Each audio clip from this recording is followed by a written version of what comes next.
नमस्कार. आज आपण वर्तुळ कसे असते हे अंगणवाडीच्या मुलांना शिकवणार आहोत.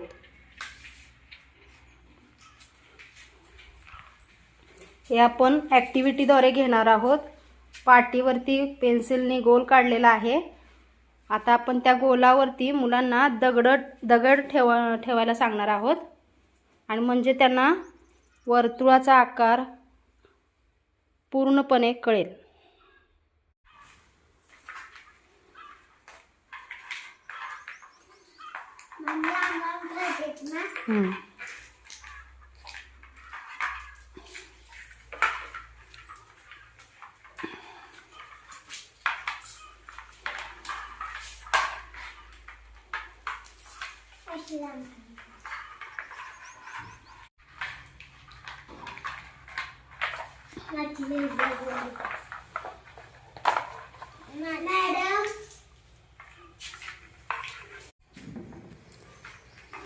आज आपण कुठला आकार शिकलो आहोत?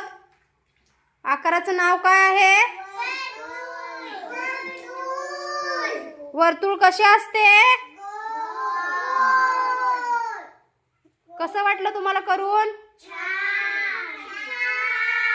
वर्तुळ कळला का? लक्षात राहील का? चला मग बाय करा.